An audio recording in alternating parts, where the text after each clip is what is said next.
So it was a day just like any other.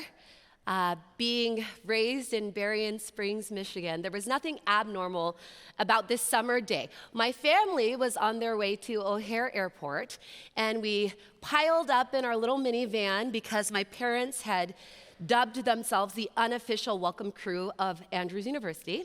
And so if a family was coming from Zimbabwe or some other African country, it did not matter if my parents knew them or not. They were going to go to the airport to pick them up because they are just those people. And so we went to the airport, both our family as well as my uncle and aunt and my cousins piled into two minivans. We got to O'Hare, we picked up the family we were there to pick up. This was back in the 90s, so you could walk up to when people were getting off the planes. And we saw these people who were coming, and we pile back into the van, and we start driving back towards Berrien Springs, Michigan. And my mother, bless her heart, she looks in the back seat of her van and she says, "Where is Vimbo?" And someone calls from the back and they're like, "Oh, I think she's in the other van, don't worry about it." My mom's like, No, I did not see Vimbo get into the other van. So at the first toll booth, they pull over and my mom is searching in both vans and she's like, "Where is Vimbo?" And I'm not there. Okay, it's really good my mother told me this story just last year because I would have had a very distraught childhood as a 7-year-old discovering my mother saying, "Where is Vimbo?" and I'm not in the van in Chicago in O'Hare Airport. And so my mother has everybody turn around, and she is frantic, and she is worried, and she is praying in English and Shona, because that's the language from Zimbabwe, and she's like, "Lord, please help my child to not be kidnapped," because people still kidnap people in the 90s. And so my mom and my family get back to O'Hare, and they're searching, and my mom is racking her brain, and she says, okay, where is Vimbo? Where did I last see her? Okay, I think she was by the restroom. Let's go. And she's retracing her steps. And to her great relief, she looks at the women's bathroom, and right outside, I am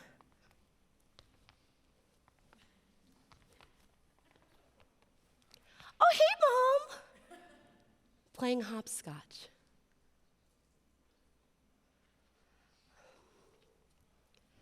What struck me about this story, well, besides the "Oh my Lanta, Mom, you lost me when I was 7? What in the world?" Once I got through that panic as an adult, what struck me about this story is before I even realized I was lost, my mother came to find me.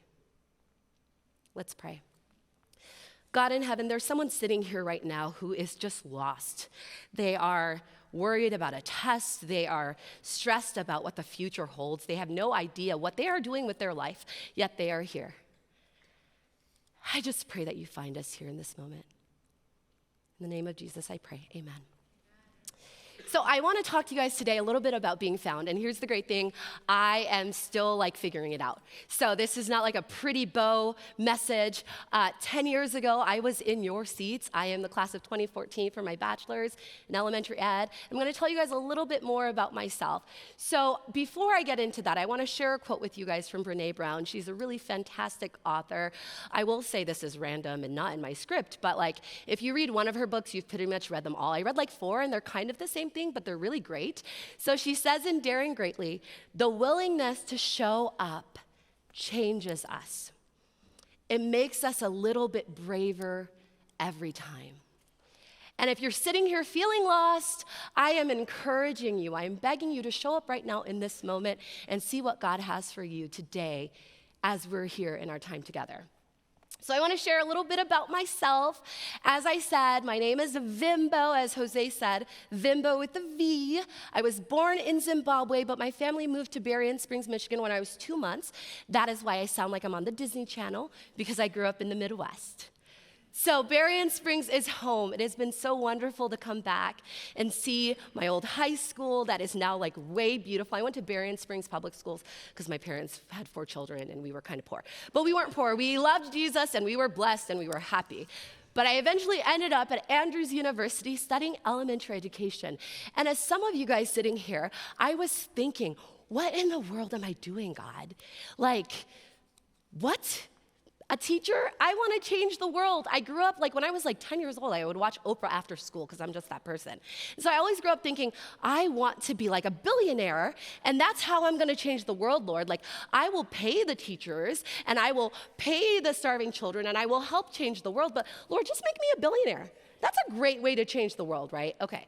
So I felt a little lost in undergrad because if you didn't know, teachers are not typically billionaires. So I was studying elementary education, incurring a ton of debt. But while I was here, there is so much beauty I found in my experience at Andrews University. And these people, I had to share this because I dug in my Facebook archives and I was like, let me find a picture from Andrews. And it's so great. At the time, the office was called the Office of Campus Ministries. It is now called Faith and Engagement. Faith and Engagement. I was going to make up some other words. But we lived, we slept, we dreamed in that office. We would plan Vespers. This was our team. I was the director of University Vespers. And Jose and I were just talking about this. I didn't realize that before 2011, there wasn't a consistent weekly Friday night Vespers where the whole university came together. So we were making history. You guys might take it for granted that there's university-wise proximity Vespers every weekend. But we kind of started that. We're the OGs, okay? So we were out here in these streets, but even while we were out here, guys, I was like, God, I have no idea what I'm doing with my life. What in the world? I felt so lost. But while I was here at Andrews, life at Andrews was shaping me each and every step of the way, even in the tension of feeling okay, I feel called to make a difference, and I love Jesus, but what does that really look like in real life? And so I just kept going, I kept learning, I kept taking advantage of those opportunities. And as I've been here, I realized I wanted to encourage someone. You may feel like you don't have time to get involved. By the way, your AV people are so sweet. They're so great. Join a club, do AV, do something. Because life is always gonna be tense. There's always gonna be a reason why you can't get involved. But while I was here, by getting involved, it was the catalyst I needed for the life God brought me into. Does that make sense? Yeah, okay, so I'm an educator, so I'm gonna ask for feedback. Talk to me, okay? I'm here for it. But so what I found here was mentors that actually cared about me, opportunities to lead and to serve. The first time I talked in front of hundreds of people, which was preparing me for speaking in front of classrooms, was right across the street at Pioneer Memorial Church for, it was Week of Prayer. You still do that where you let students speak? That's good. Don't stop doing that. I got to speak, and it was wonderful and terrible and great, but it was a chance to learn and grow. So there were so many things. And here's the thing, y'all. Someone may not have told you about this, about post-college. Adulthood is the most ghetto hood ever, okay? Don't go, you have bills, you have to wake up on time, it's real stressful. But in college, man, that's the last time you are consistently in a room with revolutionaries. People still believe, man, we can change the world. I mean, you find pockets of that, in adulthood, in that ghetto place, but it's not everywhere. College, Andrews was look, guys, I should be on the brochure. I love Andrews so much. Can you tell? So here's the thing. God was shaping me. God was building me as I was here at Andrews. And I love this picture, too. I showed two of my friends, Katrina and Jessica, last night, and they're like, you're going to show that to the students? I'm like, yes, because these are memories. This was May 2014. We stood behind the J.N. Andrews statue. And back in the day, listen, I don't keep up with the mottos or the logos, but back in the day, it was seek knowledge, affirm faith, and change the world. And we were we are going to change the world. And then I got that first bill from Sally Mae. And I said, Lord, see, here's the thing. I became a teacher so you could bless me. So, these student loans, I don't believe they exist. So what are we gonna do? And it's so funny because, the day after graduation, I told my mom, I said, Mommy, I am gonna, move to Zimbabwe and build a school and save the children. And my mom was like, that's cute, because she knew I had never even lived in Zimbabwe. I had visited twice. She's like, you won't last a day. She's like, that's real cute, but you do have student loans. So maybe you should get a job.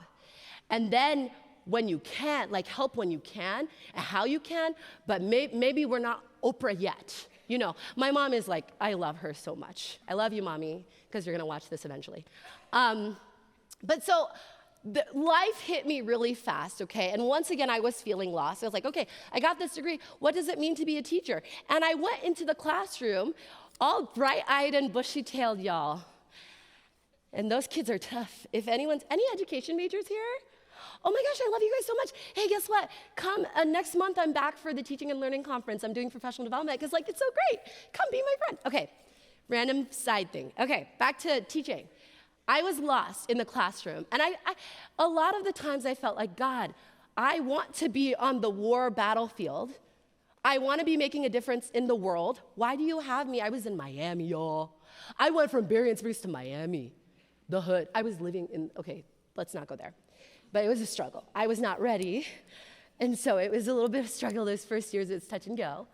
But even in the tension of being an educator, and I will tell you, I taught for a few years, and then, because God is so interesting, I became an elementary school principal for 5 years. Can you believe it? I've had a whole career. It's so weird. It's like I'm an adult, it's weird, okay? So even in the tension of being an educator, God was shaping me. God was saying, you feel lost, you don't feel like you have it together, but I want you to seek me every day.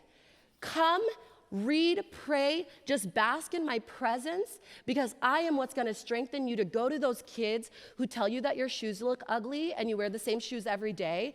Those kids I want you to love. You can only love them because of my strength. That's what God was filling in me. As I was feeling lost, God was like, no, I have found you, and I want you to go and tell these children that they are also found. And so I realized these were a couple things that my mom really helped me to realize. My mom is the real MVP of this story, okay? Shout out to mothers and Women's History Month, okay? First of all, there is never a good time to change the world. If you are waiting for it, guys, it's not gonna come. Because when you're single, you're like, I need a man. When you have a man, you're like, I don't have time. When you have children, you really don't have time. Anyway, change it anyway. If you're waiting for times to be convenient, if you're waiting to be in graduate school, if you're waiting to be graduated, start thinking in now, what has God placed in my heart, and what can I do with what I have in my hands? And also, not everyone in here is educators. I only saw a few hands when I said. Some of you are studying to be engineers. Some of you are studying to be doctors. What is it in your field that disturbs you? What disturbs you? Are you upset that animals are abused? Lean it. Why? What has God placed on your heart? Does people going hungry keep you up at night? That's what God has, that's how God is going to position you. He's put a seed in each of us. For all of us, it may not be the same thing, but that is what God, I think, is calling us to lean into. So I want to share with you guys a little story, and this started the catalyst for what it is I do today, because I'm no longer in the classroom, I'm no longer an elementary school principal, but I want to share with you how I got there. So after Andrew's mom said, you have student loans and we are not millionaires, so you do have to pay them and get a job. And so I did. But my mother said, what do you have at your disposal? And I thought, okay, as a teacher at the time, I was teaching, I said, I have summers off. I have a couple months from June to August. And then, even though I'm not a billionaire, I do have a Facebook, and I post on it a lot, so I can just beg my friends for money. So it started as a small little idea of, okay, let me contact my contacts in Zimbabwe, our family there, and see what do they need at schools in Zimbabwe, because even though I'm teaching kids here, I also want to help kids in Zimbabwe, but I know it's not realistic right now to move there. And so in 2015, God and I had a conversation, and I said, Lord, listen, I will go do your work, but what you need to do is send me a husband, because these streets are ghetto, and I am really out here loyal for you, and you're sending husbands to these unloyal people, and here I am. God, what's going on? So I get on this plane to Zimbabwe. I'm telling you this story because I did not have it all figured out, and God still used me. I get on this plane to Zimbabwe, and the first miracle of all of these things is, as I'm meeting these kids at this high school I eventually ended up helping at, I was just there for a few weeks. I'm talking to these high school girls, and we're sitting there. Let me see if I can pull up the picture. We're sitting there, and these girls, a lot of these people in this picture around me are girls. They just cut their hair, y'all. It's not that weird. It's just easier to maintain. Google black hair, it's a whole thing. So I'm sitting here with these high school girls, And they're asking me these questions about my life. And this was the first miracle of the trip where I was like, oh God, even though I feel lost, like, you see me out here.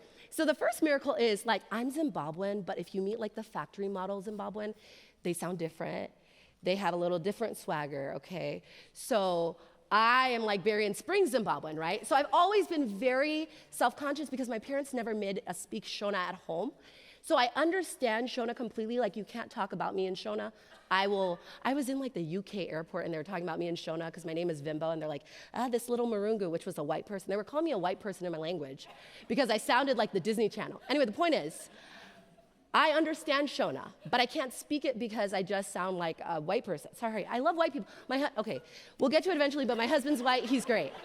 Okay, so I'm in Zimbabwe with these high school girls, and they're like, oh, do you have a house in America? And at the time I was teaching in Miami, and so I said, I pay rent with someone, I pay $100 a month, I have a roommate, like it's not a fancy mansion, but yeah, I have a house. These girls are asking me, and by the way, the miracle was that they're asking me these questions in Shona because even though they understood English and they spoke English, they were like a little embarrassed to speak English. But I understand Shona, so I'm speaking to them in English, they're speaking to me in Shona. I'm like, look, God, like, my awkwardness is actually working out. It's like those Bible miracles where people speak in tongues, right? Like, we understand each other and we're good and it's Gucci. Okay, I'm done. So we're sitting there and we're talking, and the girls are like, do you have a house? I'm like, yeah, I have an apartment, but it's not exciting. Do you have a car? I drive a Hyundai Elantra. Not new, not exciting, but I do. And the girls are asking me more questions about their life, my life, and eventually they get to the question and they say, do you have a husband? And in like half a second, in my brain, I said, Lord, you brought me all the way to Zimbabwe for these children to shade me because I'm single? Like the save the date I got a week ago wasn't enough, Lord? So me and God were having words in my brain, okay? But the girls keep asking me, do you have a husband? I'm like, no, I am very single as a Pringle. And they're like, oh, okay. And then they asked me more questions, and they probably forgot, but I really remembered. I was like, God, that was shady. Like, listen, I know this is rough times, but did you have to? So we're driving home, and I'm driving home with my aunt who was helping me with this project, and I'm talking to her, I'm like, Auntie, you know I feel some type of way because I'm single, and these girls are reminding me, and she said, Vimbo, in this region, by the way, like Africa is not a monolith. This is one region in Zimbabwe. I'm telling you something about one space in Zimbabwe, okay? Like it's not all of Africa. But in this region in Zimbabwe, young marriages are a big problem. And these girls, a lot of them, their only option for a good life is to marry, hopefully an average, not abusive husband, just to eat. So for them to see someone named Vimbo with the Disney Channel accent, but named Vimbo, who looks like them, who could have been born in the village next door, we do call them villages sometimes, who has a job and a car and a house. Those girls telling me that they wanted to be a pilot and a lawyer and a doctor, and me saying, you can do it, that meant something. That meant something. And God was showing me in that tension. He was saying, Vimbo, one, it's not about you. I'm not finding you so you can be Oprah and a billionaire and have a network and have all the money and all the things. It's not about you. I'm finding you so that you can let other people know that they are also seen and found by me. That's what the gospel is. We talk about, he mentioned Women's History Month, okay? Here's the thing, guys. Here's the thing. The point of privilege, I have a ton of privilege, and I will stand on the stage and say that. I have educational privilege. My parents are both, like, my dad has 7 degrees, and a lot of debt we just paid, but it's fine. My dad has a lot of degrees, okay? I have 2 parents who really value education. That is what we call educational privilege. My privilege, the whole point of our privilege is that we extend it to others.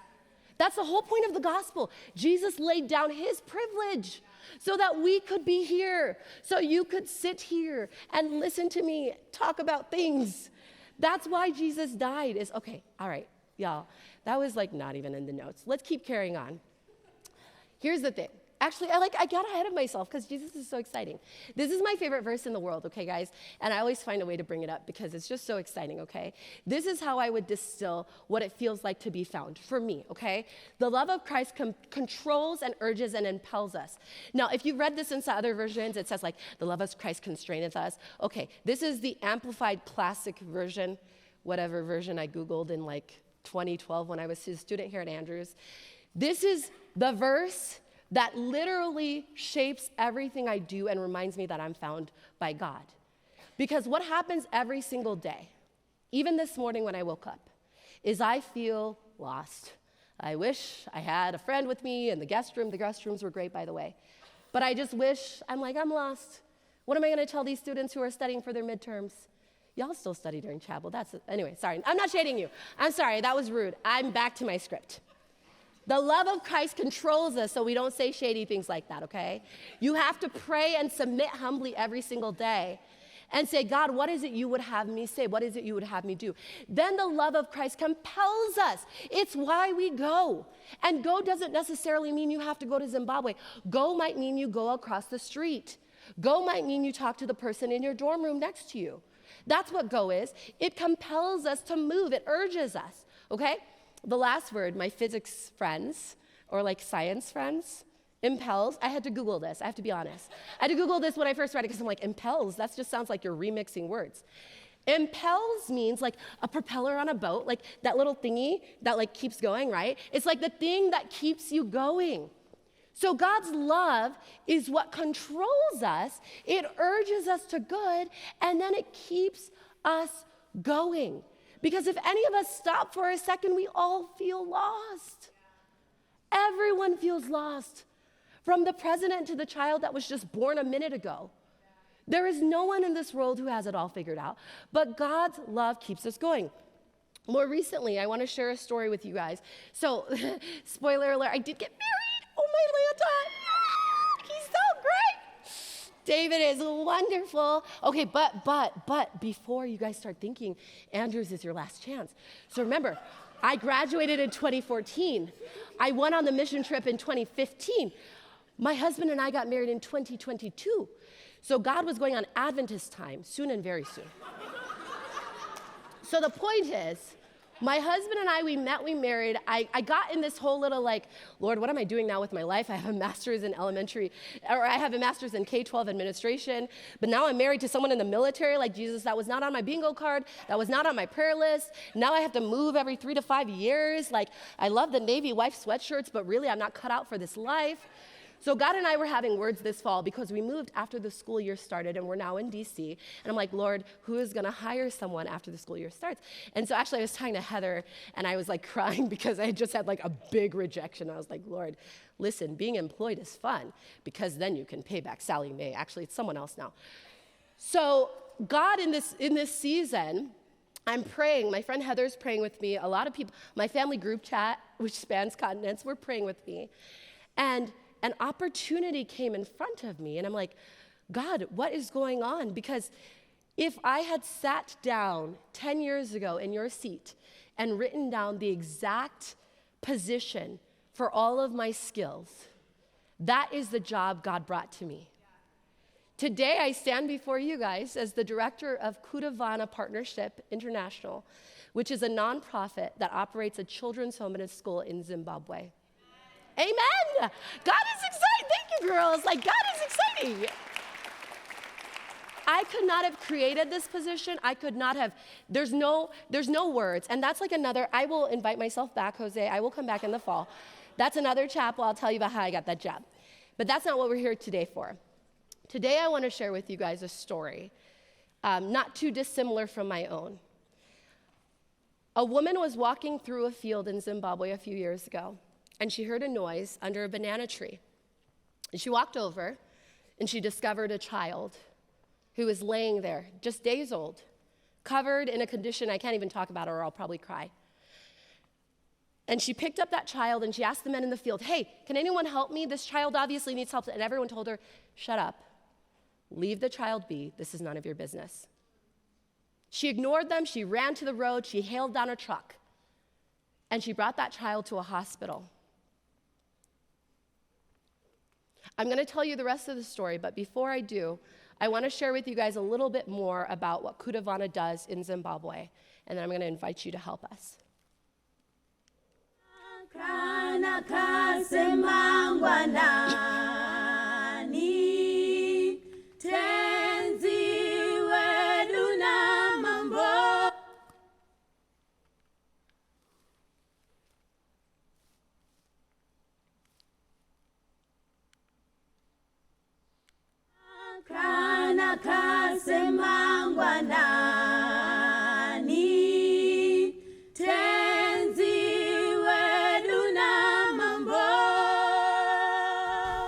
There is a policy that was introduced here in Zimbabwe in 1999 called the 6-tier policy. It has 6 stages. So the first stage is when the child is abandoned. They have to look for the biological parents or the siblings. Then the second stage is they look for the extended family. The third stage is the community, who is willing to take care of the child within the community. Then the fourth stage is the fostering stage. The fifth stage is the adoption stage. Then the last one is the children's home. The ministry has designed this policy with this initiative that here in Zimbabwe, we value community, we value families. But now with the economy which is struggling, instead of the children's home to be the last option, the social workers are now taking it as the first option, because they know if they go in the community and say, who wants to take care of this child? They will be failing to meet the needs of these children. So it's best for us as Kudavana to start helping these children to look for their family, to be in the family setup, so that when they grow, they don't have problems.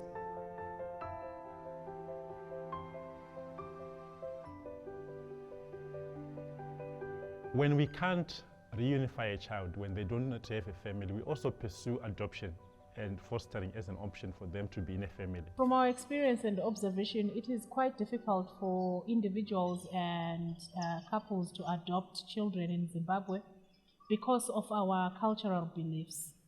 People believe that when someone dies, they are not really dead. They are somewhere seeing whatever is happening.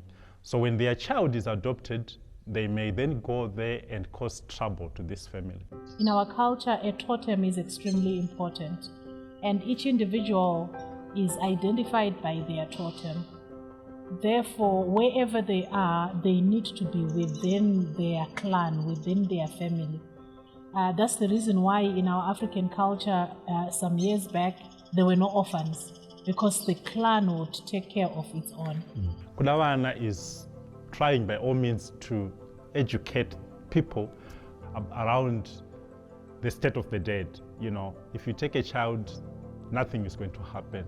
They are your child and they will belong to the family, and they will not misbehave just because they are not of the same totem with you. The first time I attended the trauma-informed series, I was literally amazed. When I got home, there was nothing else that I was talking about except to tell my husband that we were doing the right thing and we will get to understand, and she's going to be an amazing person. There is more that I think we are doing for her than what we did for other children, actually. And she's turning out to be an amazing young woman.